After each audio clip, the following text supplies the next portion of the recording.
The BP oil spill was the biggest environmental disaster in history.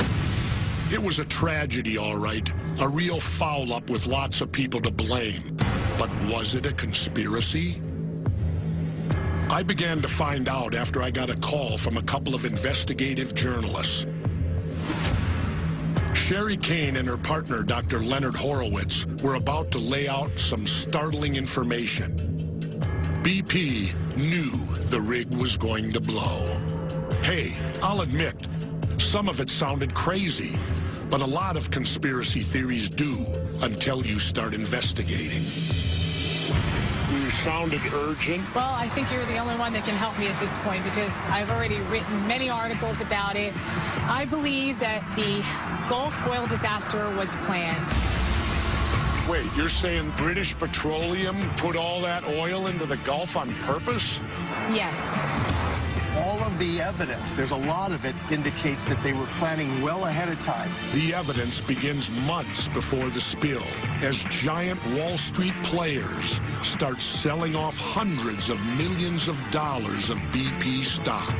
BP's chief executive, Tony Hayward, cut his losses too, almost like he knew something was going to happen. In fact, BP's CEO had unloaded about a month ahead of time a third of his entire stocks in BP. That's the CEO of the company. Yeah. Hayward sold his shares in his own company on March 17th, weeks before the spill made BP stock plummet.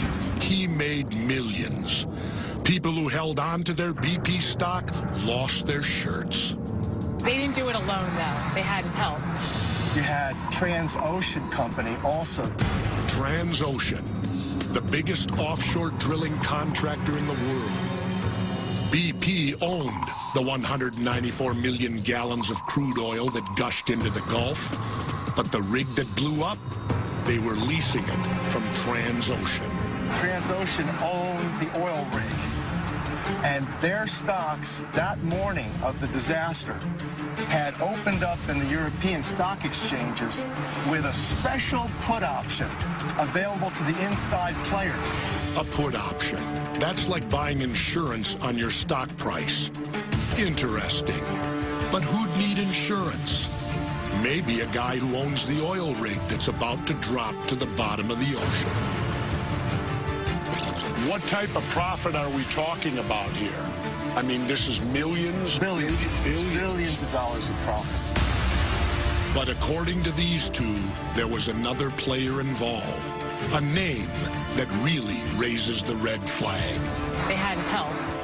Okay, They had help from Halliburton. Halliburton, sure, I know them. Yeah, Halliburton. The energy corporation that used to be run by Dick Cheney has a role in this one, too.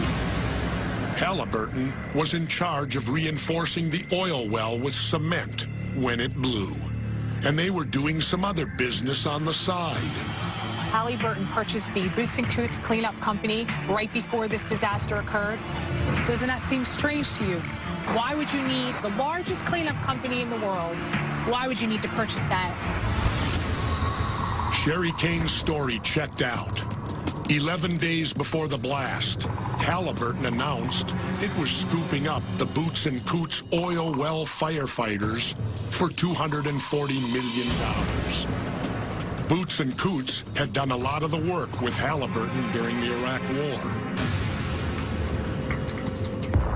I have to ask, I guess, the billion-dollar question today, why? Why would they do this? Well, it's all to create what I like to call crisis capitalism. Crisis capitalism.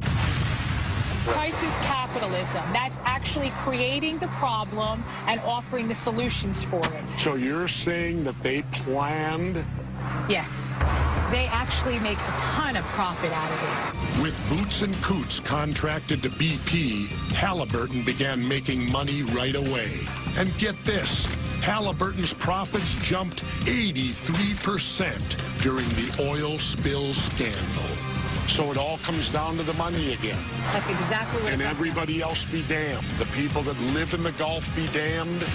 The shrimp and the wildlife be damned. It's all about profits. Exactly. That's their God. Their God is money and power. Kane and Horowitz delivered a real 1-2 punch. Or should I say a 1-2-3 punch? The evidence was stacking up that everyone connected with the rig had something to gain from the disaster. But who else was involved, and how far did this conspiracy reach?